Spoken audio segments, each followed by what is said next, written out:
હરની boat દુર્ઘટના મામલે councillor Ashish જોશીએ સોશિયલ મીડિયામાં પોસ્ટ મૂકી મૃતકોના વાલીઓની માફી માંગી છે.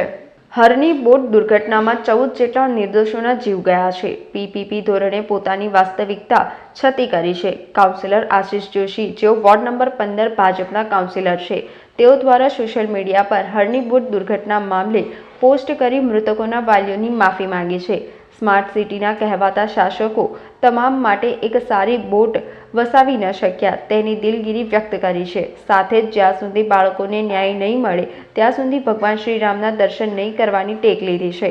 ન્યાય મળ્યા બાદ અયોધ્યા જઈ શ્રી રામજીના ચરણોમાં શીશ ઝુકાવીશ તેમ કહ્યું છે. તો પહેલામાં પહેલું કે 2024નો 18મી તારીખનો દિવસ એ હું ખરેખર વડોદરા શહેરની જનતા માટે કાળો દિવસ ગણીશ કે 12 માસૂમ બાળકોનો જીવ ગયો છે. ગઈકાલે પરમ દિવસે જ્યારે એમને સહાયતા આપવા માટે પ્રધાનમંત્રીના કાર્યાલયથી જે મેસેજ આવ્યો અને આધાર કાર્ડ જ્યારે હું એમના ઉઘરાવી રહ્યો હતો ત્યારે મા બાપોનું એવું કહેવું હતું કે અમારા જીવનનો આધાર જતો રહ્યો, હવે એના આધાર કાર્ડનું તમે શું કરશો. ત્યારે ખૂબ જ મન પર લાગી આવેલું આ વાક્ય છે. એટલે મારું સ્પષ્ટપણે એવું માનવું છે કે જે પણ કોઈ દોષિત છે એને સજા મળે. આ પ્રકારના પીપીપી ધોરણે જે પણ કાર્યક્રમો ચાલે છે એના પર એક મોનિટરિંગ ટીમ મોનિટર કરે અને નિયમોને ધારાધોરણને નેવ મૂકીને જ્યારે અમે સ્માર્ટ સિટીની વાતો કરતા હોઈએ ત્યારે અમે એક સારી બોટ પણ જો એ બાળકોને ન આપી શકતા હોય એ મને દુઃખ છે. હું વાલીઓની પણ આપના માધ્યમથી માફી માંગુ છું કે ખરેખર બહુ દુઃખદ ઘટના છે.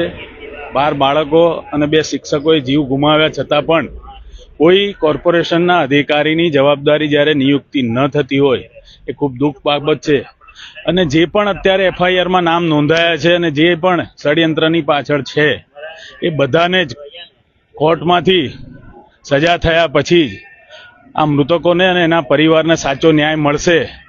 ત્યારે હું આજે મનથી એવું કહું છું કે હું વડોદરા સંસ્કારી નગરીનો નાગરિક છું અને સર સયાજીરાવની આ નગરીમાં જ્યારે સયાજીરાવે કેવટ સમાજ, માઝી સમાજ અને કહાર સમાજને લાવીને અહીં વસાવ્યા હતા, એ કેવટે જ્યારે ભગવાન શ્રી રામની નાવ પાર લગાડી હતી ત્યારે અમે આ સંસ્કારી નગરીના નાગરિકો એક બાળકોની નાવ પાર નથી લગાડી શક્યા. એનો રંજ રહેશે અને કાયમ માટે રહેશે. એટલે મેં નક્કી કર્યું છે કે અયોધ્યા જઈને ભગવાનને શું મોઢું બતાવવું, એના કરતાં પહેલાં આ બાળકોને ન્યાય અપાયા પછી જ ભગવાન રામના દર્શન કરીશ. દોષિતોને જે પણ ભારતીય કાયદા પ્રમાણે જે સજાની જોગવાઈ છે એ પૂરેપૂરી સજા થવી જોઈએ, ન્યાય મળવો જોઈએ અને ભવિષ્યમાં આવી ઘટનાઓ ના બને. જ્યાં પણ પાણીની આ રમત હોય કે પાણીમાં બાબતનું હોય ત્યાં બાળકોનું પૂરતું ને ચોક્કસ ધ્યાન રાખવામાં આવે. સીસીટીવી કેમેરા, મોનિટરિંગ અને તમામ સુરક્ષાના સાધનો નદી હોય, તળાવ હોય, તમામ જગ્યાએ કડકપણે તેનો અમલ થવો જોઈએ એવી મારું ચોક્કસપણે માનવું છે. સમાચારોના સતત અપડેટ મેળવવા માટે લોકમત ન્યૂઝને યુટ્યુબ ઉપર સબસ્ક્રાઇબ કરો, બેલ આઇકોન દબાવો અને અમારી સાથે જોડાયેલ રહો ફેસબુક, ઇન્સ્ટાગ્રામ અને ટ્વિટર ઉપર.